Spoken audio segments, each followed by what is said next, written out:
반갑습니다. 이번에 무엇이든 물어보세요 Q&A를 진행했었는데 거기에 시청하시는 분들이 댓글을 많이 적어주셨더라고요. 그래서 이렇게 정리해놨거든요. 정리해놔서 하나하나 좀 읽어드리면서 궁금하신 것들을 좀 풀어드리려고 영상을 켰습니다. 시작하겠습니다. 일하고 나서 가위에 눌리지 않았나요? 라는 질문인데요. 저는 장례업을 하기 전에도 가위에 눌려본 적이 없었고요. 지금도 마찬가지로 가위에 눌리지는 않습니다. 장례식에 가져가야 하는 가장 기본적인 예의 알고 싶어요. 일단 고인에 대한 추모하는 마음을 가지고 가야 되고요. 그리고 너무 화려한 옷이나 노출이 심한 옷은 안 입고 가시는 게 좋습니다. 네. 그리고 마찬 다 알다시피 짠하는 건 안 되고요. 장례식사를 하려면 수도권, 서울로 가야 하나요? 서울이나 수도권에 일이 많기는 하지만 인구가 많기 때문에 꼭 수도권에서 장례식도사를 시작할 수 있는 건 아닙니다. 다른 지방에도 상조회사가 있으니까 장례식장이나 자기가 위치해 있는 지역에 대해서 한번 알아보시면 될 것 같아요. 유가족들의 감정에 휘둘리진 않는지 어떻게 참는지 라고 하셨는데 가족분들의 감정에 휘둘리기도 해요. 사실 일하면서 내 가족과 좀 상황이 비슷한 가족이다 이러면은 공감이 많이 돼서 감정이 많이 휘둘리긴 하거든요. 근데 최대한 신경을 안 쓰려고 노력을 많이 합니다. 참을 수 있는 방법은 없는 것 같아요. 참관 시 사진 찍어도 되는지 입관할 때는 가족분들끼리만 가는 거기 때문에 사진 찍는 거는 전혀 문제 안 됩니다. 휴가가 있는지 있다면 대식자가 있는지 보통 이제 장례를 같이 일하시는 팀원분이 있는데 장례식장이랑 상조는 조금 다릅니다. 상조에서는 이제 한 5명 정도 팀이 있다고 치면은 제가 이제 휴가를 가고 싶으면 마지막 순번 5번째 순번으로 빠지는 거예요. 그러면 앞에 있는 4명의 팀장들이 일을 다 나가고 나서 이제 제가 휴가를 잡혀 있었을 때 일이 생기면 휴가를 취소할 수밖에 없어요. 그러니까 무조건 이날을 쉬어야 되겠다 하는 휴가는 없습니다. 상조회사 같은 경우에는. 근데 인원이 또 많은 회사 같은 경우는 있을 수도 있긴 하겠네요. 근데 보통은 이제 휴가를 딱 잡아서 이날은 무슨 일 있든 쉰다 이런 거는 없어요. 대직자들이 일을 계속 대기를 서준다면은 갈 수 있기는 합니다. 평소 건강관리 어떻게 하는지 저는 잘 먹습니다. 먹는 거를 잘 먹는 것 같아요. 비타민 같은 거는 안 챙겨 먹고요. 영혼을 본 적 있나요? 유튜브 채널, 제 채널 들어가시면 그 장례식장 무서운 이야기라고 해서 영상 하나 만들어 놨거든요. 그거 한번 확인해 보시면 될 것 같아요. 장례지도사가 되기로 결심했을 때 주변인들이 만류하진 않았는지, 사실 장의사라고 했었을 때 제일 안 좋게 생각했던 사람이 저라서 저부터도 일단 할까 말까 고민을 되게 많이 했었었고요. 그리고 주변에서도 마찬가지로 어머니는 일단 부모님들은 만류는 안 하셨는데 주변 친구들이나 아시는 분들이 굳이 그런 걸 하려고 하냐라는 이야기는 좀 있었었어요. 일하면서 힘들었던 점, 자는 거, 숙면, 자는 거가 제일 힘들었었어요. 취침하는 게. 저희가 아침, 저녁, 점심, 새벽 시간 상관없이 이제 일이 나기 때문에 밤에 잘 때도 있고 아침에 잘 때도 있었거든요. 근데 그런 수면 밸런스를 맞추는 게 제일 힘들었어요. 마찬가지로 아직까지도 마찬가지긴 합니다. 일하면서 과학적으로 증명할 수 없는 신기한 경험, 이것도 마찬가지로 유튜브 영상에 제작되어 있습니다. 면접이나 일 구할 때 어떻게 알고 갔는지, 저 같은 경우는 장의업을 하고 계시는 분의 소개로 일단 장의를 시작하게 된 건데, 요즘에는 이제 교육원에서 알선을 많이 합니다. 상조회사나 장례식장에서 교육원이 혹시나 직원이 좀 추천해달라 이런 식으로 알선을 많이 해요. 그리고 언제 가장 행복하다고 느끼는지, 이거는 일하면서 말씀하시는 것 같은데, 일하면서 행복한 거는 이제 처음에 상담을 하러 가족들을 만나뵈러 갔었을 때 조금 어린 친구가 왔다고 사실 막 좋아하시는 분이 많이 안 계셨거든요. 계시긴 하지만. 근데 이제 처음엔 호칭이 잘 없어요. 그냥 저기요 이런 호칭, 아니면 그냥 바로 질문을 하던가 이런 거였는데, 이제 입관하고 나서는 선생님이라고 호칭 바뀔 때 가장 행복하다고 느낍니다.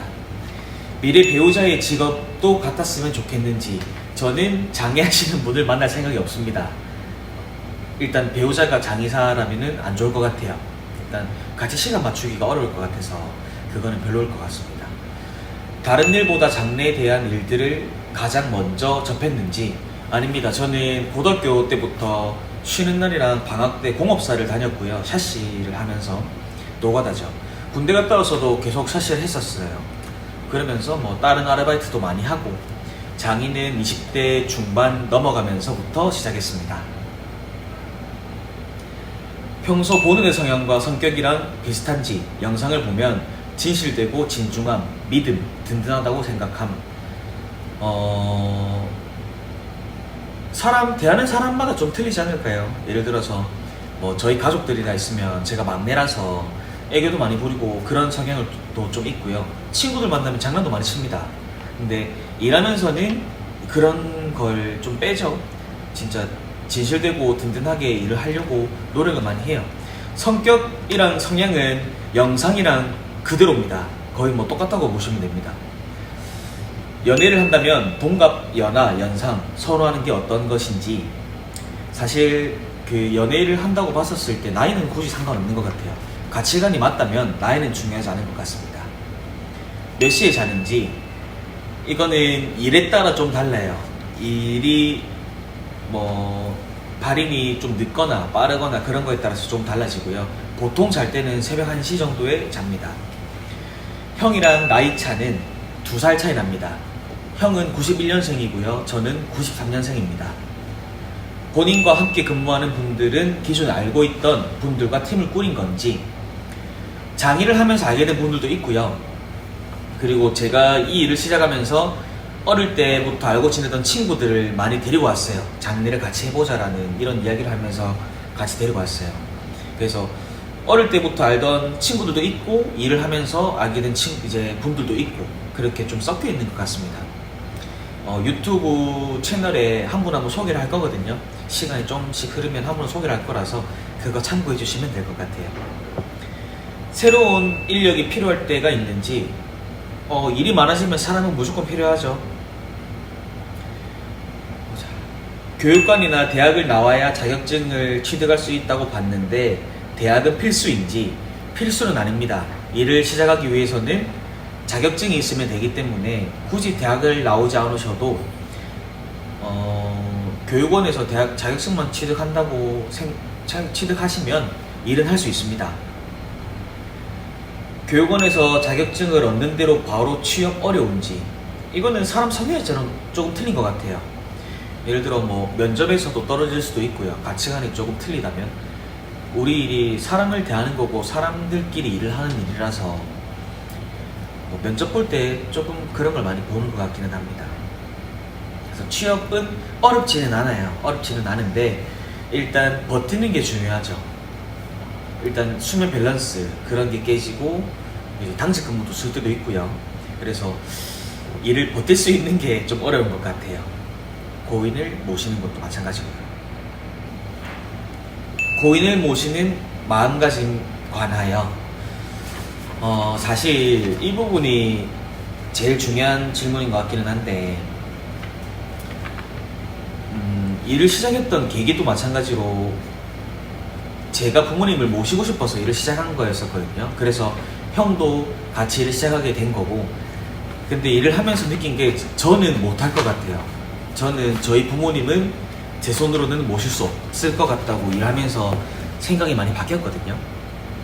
근데 내가 누군가의 소중한 사람을 진짜 바른 마음가짐으로 진짜 내 가족처럼 모셔야지, 나중에 나에게 이런 장례라는 큰 일이 닥쳤었을 때 다른 사람도 우리 부모님을 좋게 모셔줄 수 있다고 생각을 하거든요. 제가 열심히 하고 똑바로 하고 고인을 잘 모셔야지 제 가족들이나 친구들, 부모님이 누군가가 그렇게 모셔줄 거라고 생각을 해서 경건한 마음가짐으로 진짜 저희 부모님을 모시듯이 모시려고 항상 노력을 많이 합니다. 그런 노력을 많이 해요. 그래서 일단 여기까지 해서 질문이 끝이 났거든요. 궁금하신 것들 하나하나 읽어봤는데, 제가 이 일을 시작하게 된 계기가 사실은 장의사라고 하면은 나이 드신 분들을 가장 먼저 떠올리시는데, 우리 젊은 사람들도 나이 많으신 분들 못지않게 이제 제대로 된 교육 과정도 다 마쳤고 공부도 많이 합니다. 공부도 많이 하고 가족들에게 진실되게 좀 다가가려고 노력을 해요. 그래서 나이 어리다고 너무 이제 안 좋게만 바라보지 마시고, 그리고 장래업에 대해서도 조금 더 다른 방면으로 바라봐 주시면 좋지 않을까 해서 뭐 유튜브로 이런 영상도 찍고 이제 장래를 많이 알리고 싶어 하는 사람입니다. 그래서 앞으로도 좋게 봐주시고 시청해 주셔서 항상 감사드립니다. 감사합니다.